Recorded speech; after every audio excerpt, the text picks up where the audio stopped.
Les couleurs du patrimoine, une émission de Evelyne Thomas.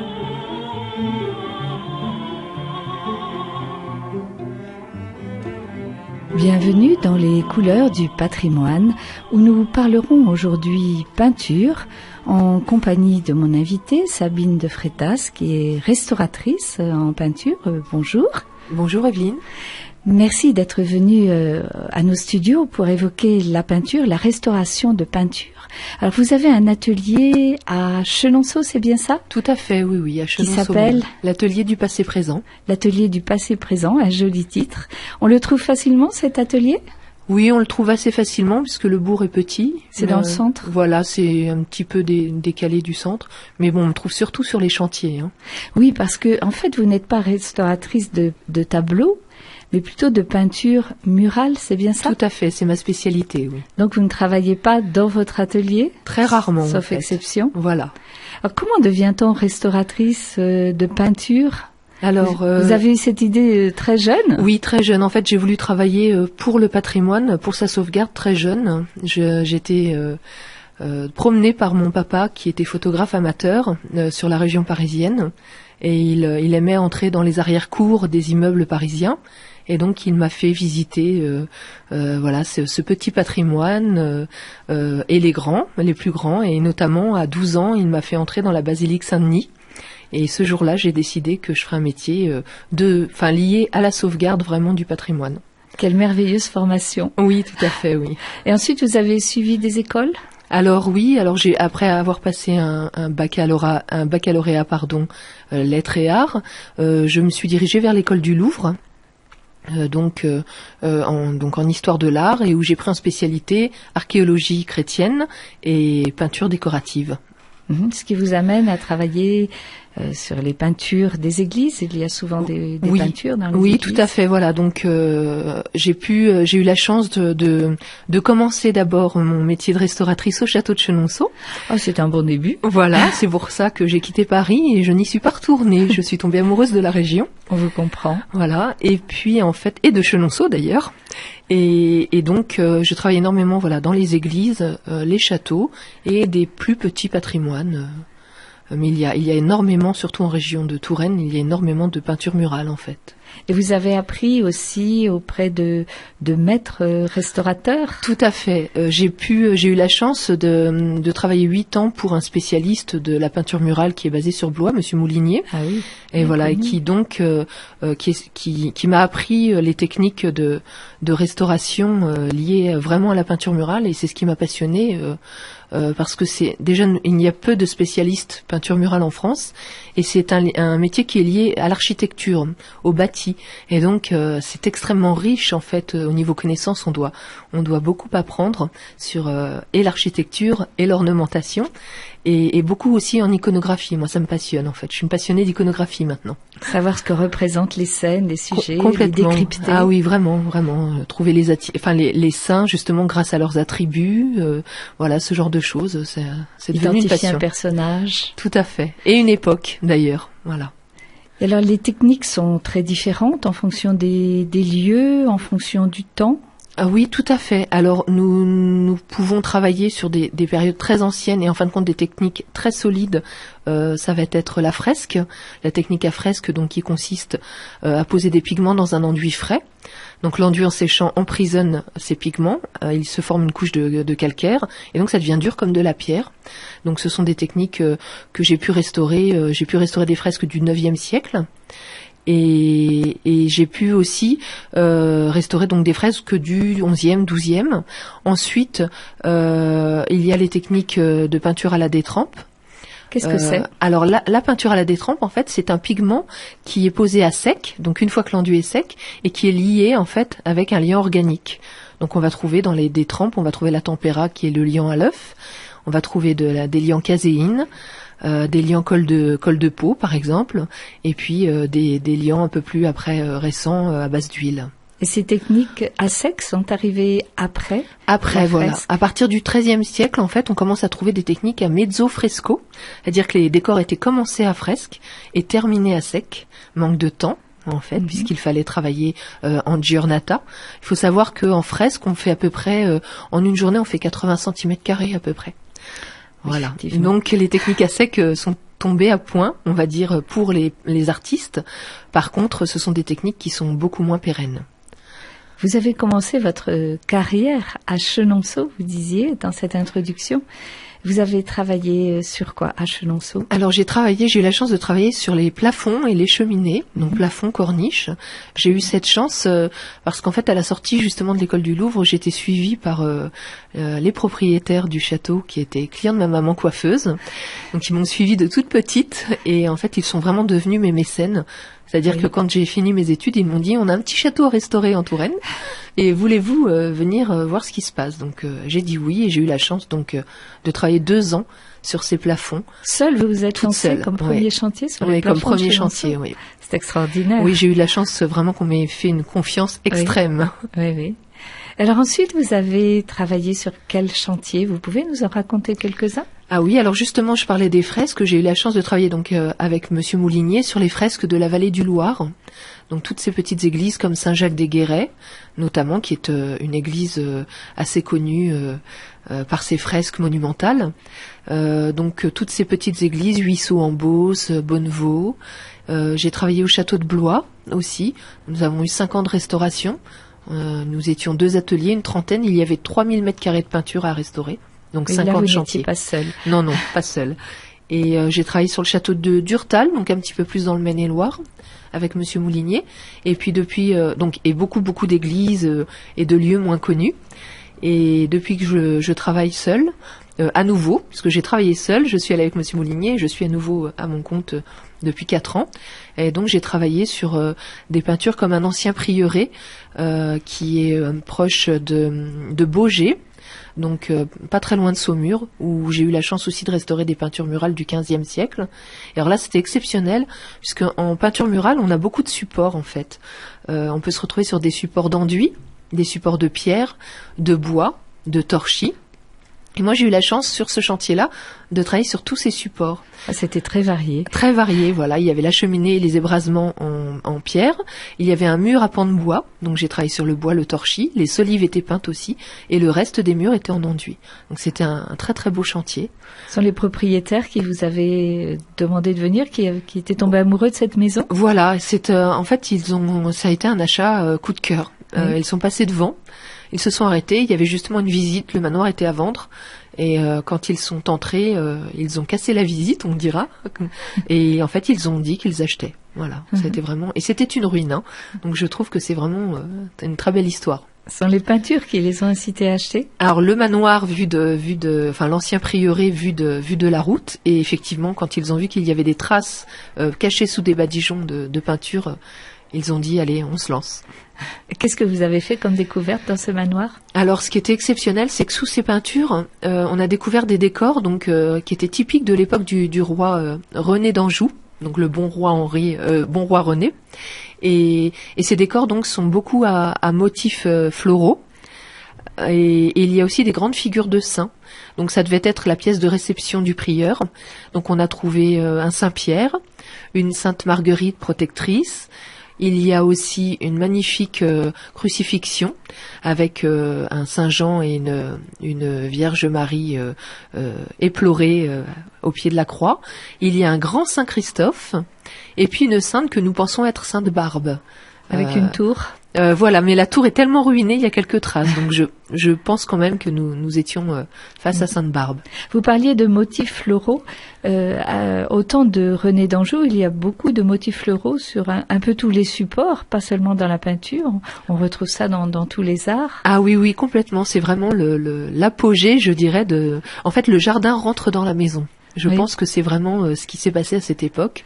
Et le roi René était très friand de ce type de décor. Avec des choses très fines, des petites fleurs très détaillées. Voilà, les tiges vraiment travaillées en rinceaux, des feuilles et des fleurs très fines, de type pâquerette, petite marguerite. Enfin, c'était vraiment œillets, beaucoup d'œillets. Donc des choses très fines, oui. Et puis vous avez fait d'autres chantiers. Alors, on parlait tout à l'heure d'église, mais vous allez parfois dans d'autres endroits. Vous avez, je crois, restauré les peintures d'une maison close. Tout à fait. Ça change de. Alors là, c'est très insolite.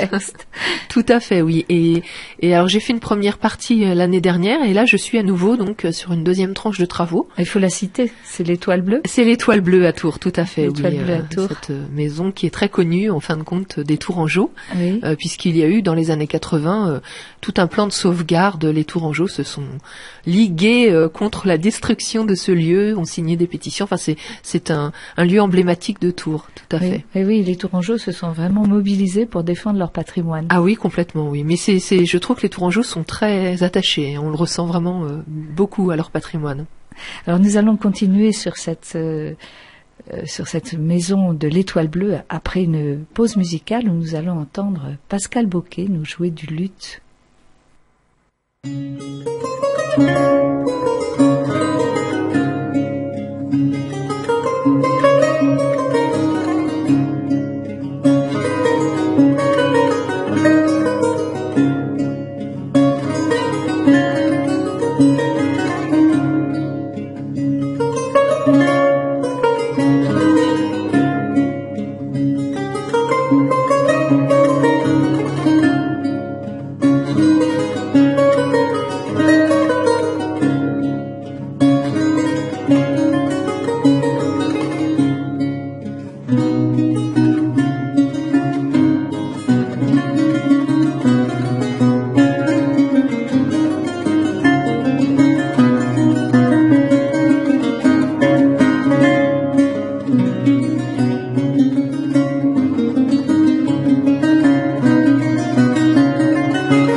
Les couleurs du patrimoine, une émission de Evelyne Thomas.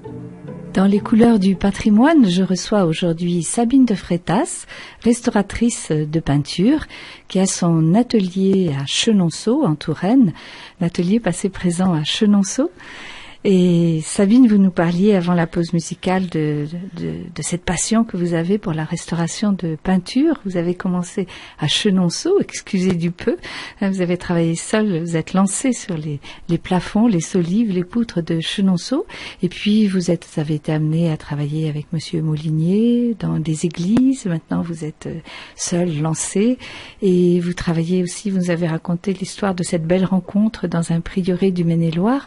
Et juste avant la pause musicale, on parlait d'un autre chantier, une ancienne maison close, l'Étoile Bleue à Tours. Alors vous avez fait une première tranche de restauration dans cet établissement. Ça consistait en quoi ? Alors ce qui est très étonnant, c'est qu'en fait j'ai démarré surtout sur une dérestauration, puisque ces peintures donc qui ont été effectuées dans les années 1930 oui. Par un dessinateur assez connu de la région tourangelle qui s'appelait Jacquemin, faites à la détrempe, à la colle de peau, en fait ont été restaurées entre guillemets, dirais-je, deux fois, une fois dans les années 80 et une deuxième fois en 2001. Et malheureusement, la première restauration des années 80 a consisté à appliquer de la peinture vinyle par-dessus les décors.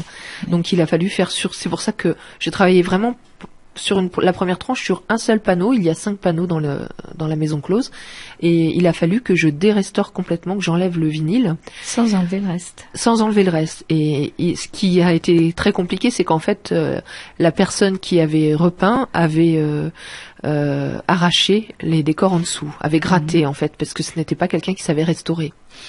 Donc c'était une étape assez délicate, et on a eu la chance de retrouver grâce en fait à des photographies, à des clichés des années 80. On a réussi à retrouver donc le décor, et donc j'ai pu refaire une reconstitution historique, donc en agrandissant la photo et en la réappliquant sur le mur au quadrillage pour pouvoir reprendre tout ce motif. C'était assez compliqué. Et puis là, donc je suis sur la deuxième tranche de travaux depuis 2 semaines à peu près, et donc je dérestaure aussi, puisque la deuxième tranche de travaux a été restaurée par un restaurateur de peintre de Chevalet, qui est un excellent restaurateur de peinture de Chevalet. Et malheureusement, la peinture de Chevalet et la peinture murale n'ont pas les mêmes pathologies, donc ces restaurations ont aussi été mal supportées par les murs. Il a notamment tout reverni. Donc je suis obligée de dévernir, et puis il a posé des pigments qui se sont oxydés, donc qui ont viré. Donc les bleus ont viré jaune notamment. On commence par défaire avant de restaurer. Alors cette première tranche que vous avez restaurée, quelles étaient les représentations peintes? Alors, vous disiez que vous vous intéressiez à l'iconologie, à l'iconographie. Voilà. Alors on est sur un décor qui est très amusant, c'est qu'on a une grande pièce donc qui est le salon, où en fait on a des décors naïfs, je dirais, de grandes femmes nues avec des lévriers qui courent. Et puis on a donc dans cette deuxième petite pièce un petit salon intime. Il y a des décors beaucoup plus osés, mais qui pour le coup sont tirés de livres. Donc on est presque dans un salon littéraire dans ce petit salon, sauf que donc les scènes, celle-ci notamment, étaient tirées du Decameron de Boccace, donc un livre du Moyen-Âge italien, et qui en fait raconte les vices et les vertus en plusieurs journées. Alors il est évident qu'on est tombé sur une journée de vices. Voilà. Avec un prétexte littéraire. Tout à fait. Et donc les deux autres petites scénettes d'ailleurs de ce salon sont tirées des contes de Canterbury.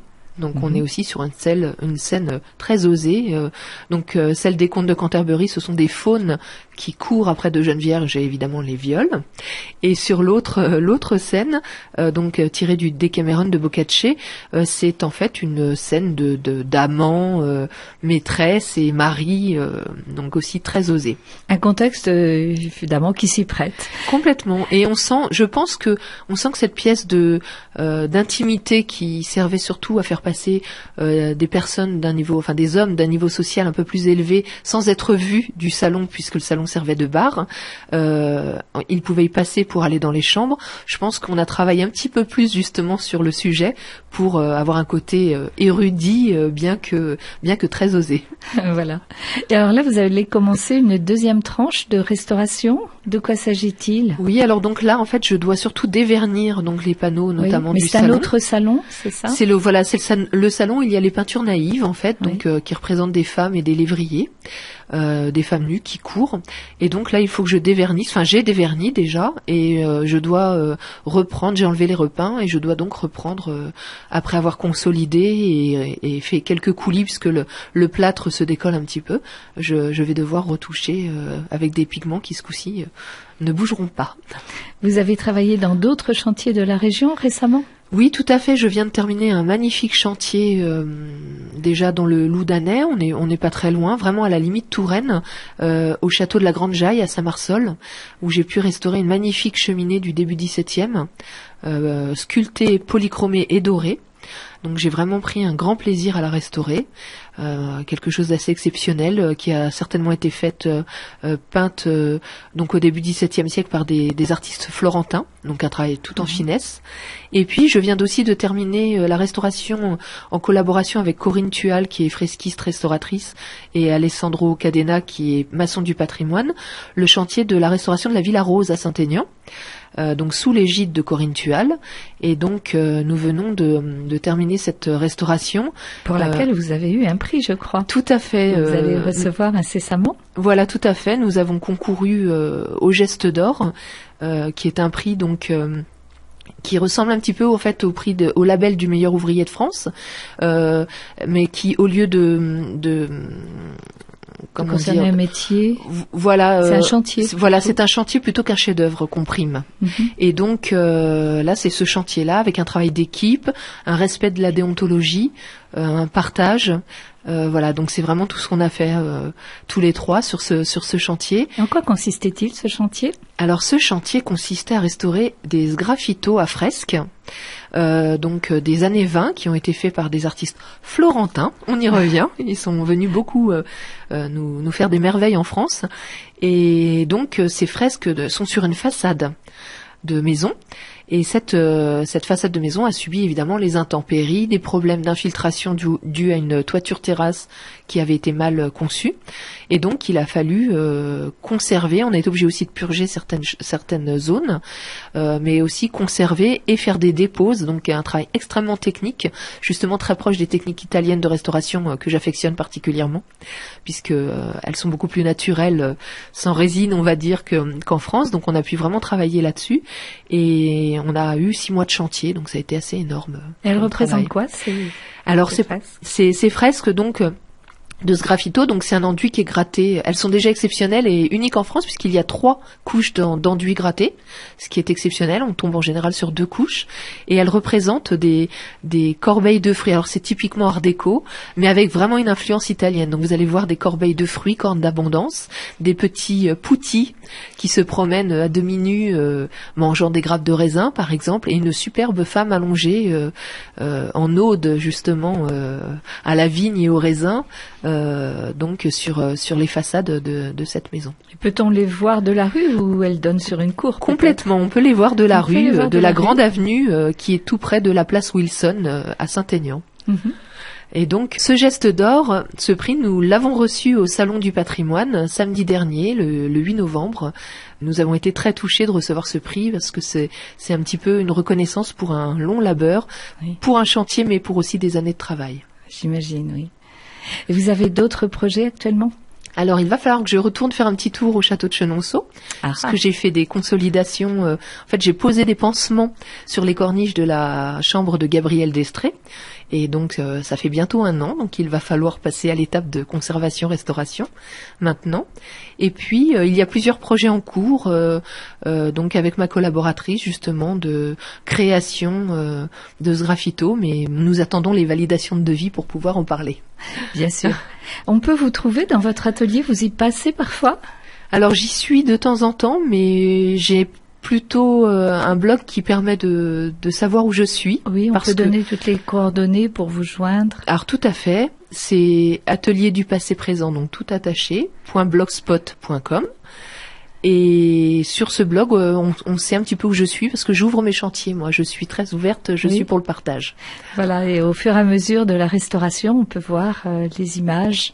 On peut voir les images des chantiers. Je montre vraiment mon travail étape par étape. Et puis, on peut essayer de venir frapper à la porte du chantier, sans problème. Et vous donnez des conseils, y compris si on a chez soi quelques centimètres carrés de peinture, vous donnez des conseils pour... Ah oui, complètement. Moi, je suis très ouverte et c'est très important parce que sinon, on peut faire des erreurs, en fait, et ruiner certains décors. Donc il vaut mieux être bien conseillé avant de toucher quoi que ce soit. Tout à fait. Donc je le conseille d'ailleurs aussi au sein de la Fondation du Patrimoine pour laquelle je suis consultante bénévole, oui, et au sein d'Urgence Patrimoine pour laquelle je suis déléguée bénévole. C'est ce que j'allais dire. Le patrimoine pour vous c'est une urgence? Oui, c'est une urgence. Oui, vraiment. On est à une époque où on sent que le patrimoine devient important. Il y a un retour vers les valeurs des gens. Je pense que c'est un besoin et donc il est de plus en plus mis en avant, mais d'un autre côté, c'est là qu'on se rend compte qu'il est grandement en péril. Et c'est pour cela peut-être qu'il y a des réactions pour le défendre, parce qu'il y a vraiment beaucoup de choses qui se passent en ce moment, de châteaux qui sont vendus, oui, d'églises qu'on détruit, d'églises détruites. Oui, je me suis battue des années contre la destruction de l'église Saint-Jacques d'Abbeville, oui, qui malheureusement a fini détruite, oui, mais c'est vrai que c'est des choses qui touchent beaucoup. Et Urgence Patrimoine, c'est une association? Alors voilà, Urgence Patrimoine, ça a été créé par Alexandra Sobzak, qui est d'Auxerre, qui l'avait créé localement au départ, et qui en fait a eu des appels de toute la France. Et qui est devenu national. Donc c'est devenu national, voilà, tout à fait. Donc on est vraiment sur un gros projet. Elle nous a demandé, elle a demandé à plusieurs personnes qu'elle connaissait, qui étaient professionnelles du patrimoine ou passionnées du patrimoine, oui, de l'aider dans ce combat. Donc on commence à être un bon nombre de délégués, une petite quinzaine maintenant sur toute la France, et on l'aide dans ce combat. et par des conseils auprès des gens. Donc on peut les amener aussi. Les gens ne savent pas forcément qu'il y a des subventions. Oui. Donc on peut les amener à aller consulter les DRAC, la Fondation du patrimoine, d'autres fondations. Et aussi, au sein d'Urgence Patrimoine, il y a une aide qui s'appelle Une pierre pour l'histoire, qui est en train d'être mise en place pour pouvoir aider financièrement les propriétaires qui ont des soucis de financement pour ces patrimoines en péril. Et vous êtes délégué pour la région, pour le département? Pour l'Indre-et-Loire, mais bon, je cours partout. Donc région centre, ça me va, comme pour la Fondation du patrimoine. Voilà. On imagine, on a bien senti la passion qui vous anime. Ah oui, c'est une vocation, vraiment. Oui. Vraiment, pas que mon métier, je pense que c'est le patrimoine, je suis tombée dedans. Voilà. Merci Sabine de Freitas d'être venue nous parler avec autant de passion et de chaleur de votre métier de restauratrice, de votre vocation de restauratrice de peinture. Et n'oubliez pas de retrouver les couleurs du patrimoine sur Radioactive, sur le 94.7 à Amboise et sur le 93 à Montlouis et aussi sur le RFL 101.